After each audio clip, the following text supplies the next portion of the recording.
Hi friends, welcome to Anjali kitchen. టమాటా కొత్తిమీర పచ్చడి అండి. చాలా టేస్టీగా ఉంటుంది. స్టవ్ వెలిగించేసి కడాయి పెట్టేసి 1 టేబుల్ స్పూన్ పల్లీలు, 1 టేబుల్ స్పూన్ ధనియాలు, హాఫ్ టేబుల్ స్పూన్ జీలకర్ర, 1 టేబుల్ స్పూన్ పచ్చిశనగపప్పు అన్నిటినీ ఫ్రై చేసుకుని ఒక ప్లేట్లోకి తీసి పెట్టుకోండి. 5 లేదా 6 పచ్చిమిర్చిని, 4 లేదా 5 ఎండుమిర్చిని వేసి ఫ్రై చేసుకోండి.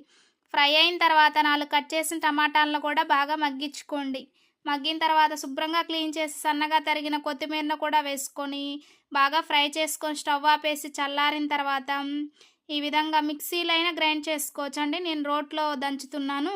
పప్పులన్నిటినీ వేసుకొని బాగా దంచుకోవాలండి. 2 రెబ్బల చింతపండుని, 4 వెల్లుల్లి రెబ్బలను కూడా వేసుకొని మెత్తగా దంచుకొని మనం ఫ్రై చేసుకున్న టమాటాలని, కొత్తిమీర వీటిని కూడా వేసుకొని టేస్ట్కి తగ్గ సాల్ట్ యాడ్ చేసుకొని ఈ విధంగా కచ్చా పచ్చాగా దంచుకొని పోపు పెట్టుకొని పోపులోకి పచ్చడిని యాడ్ చేసుకోండి. టేస్ట్